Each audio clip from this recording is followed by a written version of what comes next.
Isn't Earth just amazing? We have such rich diversity of plants and animals, all formed by nature in their own special, unique way.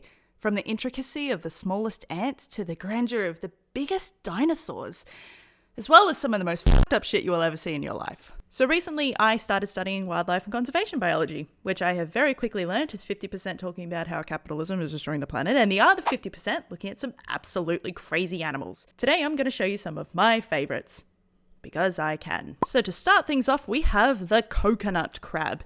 Cute name, right? When I first heard it, I envisioned this tiny little thing that uses coconut shells as a home. In reality, it's this. This monster is the largest known terrestrial arthropod that has been discovered so far, which makes sense because it's fucking huge. It lives mostly on small islands in the Indo-Pacific, but apparently it's also been found in Australia, which doesn't surprise me in the slightest. We do need to keep our perpetual list of monstrous animals going somehow. So these things have been recorded to use coconut shells as shelter if they need to, which makes sense. Not only do they get protection, but they get to smell like coconut. Seems like a win-win. I also read that apparently their jaws can exert forces of up to 3,000 newtons, which is just insane. Perhaps not ideal to get into a bar fight with if he's drunk. Second off, we have this fucking abomination. This thing is called the bobbit worm. So essentially this disgusting cretin hides in a hole at the bottom of the ocean and uses its antennae to detect prey. Once its target has been acquired, it lurches out and snaps it up, often wrestling with the poor little fucker until it digests it in its horrific fiendish body. Now there are videos of this on YouTube that you can freely watch if you must, but I can't include them because I don't want to get crucified because of copyright. Speaking of bodies though, these things have been known to reach several meters long, and apparently the longest one ever recorded was just under 300 centimeters. Disgusting. Now I know that most of the ocean really hasn't been explored by humans yet, but if we're gonna keep finding more disgusting shit like this, I think it's probably better off if we leave it alone. Just a quick side note, I truly would like to know what the camera operators' facial expressions were like when they were filming these death butthole worms. Thirdly, we have the blobfish. Okay, so I believe this guy deserves a second chance. This poor little fucker's literally been labelled the world's ugliest animal. I feel like he deserves better. This photo was actually taken when he was ripped from the deep ocean, so his whole body just decompressed.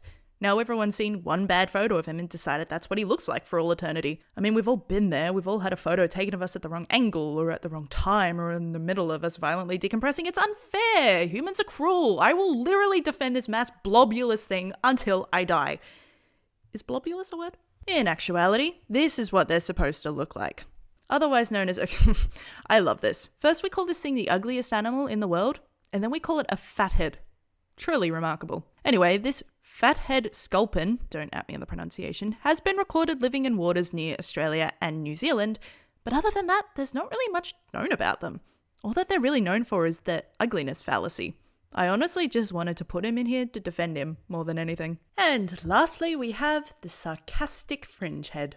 Named after my high school experience, this fucking weird looking thing is incredibly territorial and known to lash out at anything it feels threatened by, muddling after my high school experience. The main characteristic about this fish is its stupid jaw, which can extend past its eyes.